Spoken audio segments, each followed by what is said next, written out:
I'm Dr. Jane, I'm a psychologist, and this is going to be the first instalment of Is This Person a Narcissist or Am I Being Unreasonable? So somebody's contacted me, and you can do so on DM on Insta, or if you'd like to leave a comment below, if you don't mind other people seeing it, that's great. And I'm more than happy to ask people's questions. Give me a little bit of context.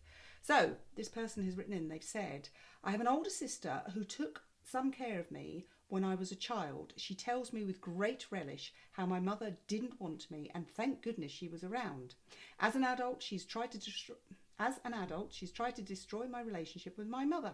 When I was younger, she took the smothering mothering role and did everything to keep me away from my siblings and my mother, to make sure that she did everything for herself first.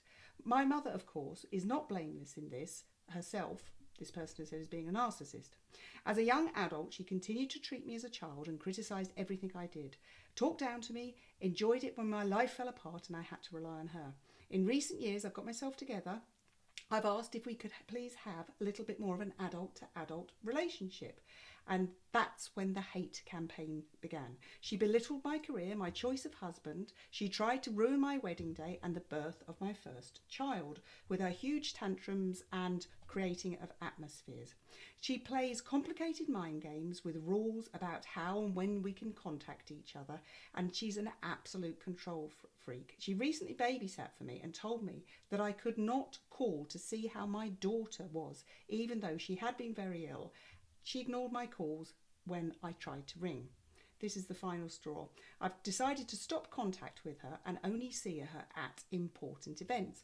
Am I right? Well, your sister sounds like, and you said that your mother was a narcissist as well, but your sister sounds like a classic narcissist. She wants the world to revolve around them. She wants you to be forever grateful and thankful for what she did for you. She stepped into the mothering role. She made sure that you were okay to a point as you were growing up, and therefore you owe her. As far as your sister is concerned, you absolutely owe her. There wasn't anything in here about a birth order, whether there was something about other siblings, but you didn't say what the birth order was, and I'd be interested to know that, because I suspect that your sister was a second child, and therefore the child that didn't get enough attention, or didn't get the attention that she believed that she deserved, that she saw the first child get, say for instance, and therefore she had to get her attention and her validation by looking after you, which your mum seemingly didn't do. So she wants admiration from you. She wants to call the shots. You say when you went out you were worried about your own daughter, but she wouldn't let you know how she was. Now obviously you didn't say anything bad happened to your daughter, but it couldn't have been a very nice night for you. And again, you would have had to have been so grateful that she had changed her plans, even though this may have been something that was booked months and months in advance, but she would have been putting herself out for you. And this is the tenure of what I get from this situation, this relationship. So distancing yourself is no bad thing. Setting it on your terms. If you have a family gathering, say for instance, if there's a birthday, a wedding or something like that, and you have to see her, do it on your terms. You say that you have a partner, and that's always a good thing if your partner is supportive and understands what's going on for you. So you've got somebody to talk to, because as I said at the top, am I being unreasonable? Am I being unreasonable in cutting my contact with this person that makes me feel miserable and unhappy all the time? Well, I don't think there's many of us that would actually say that you are being unreasonable, you are being completely reasonable.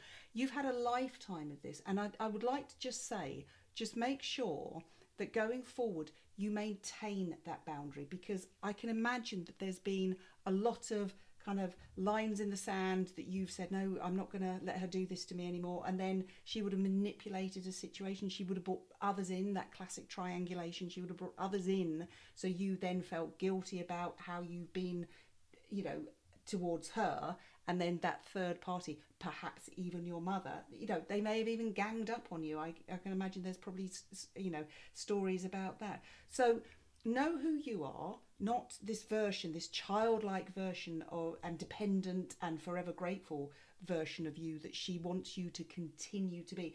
And she always will. Here's the tip: she always will treat you as if you're a 5-year-old dependent on her when it suits her. I'd be interested to know whether there are times where she does treat you like an adult, when perhaps, I don't know, she needs to borrow some money or she needs something else from you. I should think then she will talk to you on an adult relationship. But then it gets confusing, because then it just goes back to her being, the superior one and feeling superior. So you are not unreasonable to want to not exactly cut ties with her, but you just want to limit your contact with her. So the next time she contacts you and says, oh, you must do this, and or whatever it is, take your time, say, I'll let you know about that. What do you mean you'll let me know about that? And this is where, if you've got a good supportive partner or friend or other member of a family, you can say, I'll just check in with so and so, and then I'll let you know. Because if you put that kind of third party between the two of you, it can be really, really useful. Not just about buying you time, but it just kind of stops you being that, rabbit in the headlights that doesn't know which way to turn, and then you eventually just acquiesce and do the thing that they wanted you to do in the first place, and then the cycle starts again. So to answer your question, no, you're not being unreasonable. I'm Dr. Jane. I'm a psychologist. This is No Narcissism, because knowledge is power. Like, subscribe, and if you've got some comments on this story, I'd love, and I'm sure other people would love to read them. Until next time, keep safe. Bye.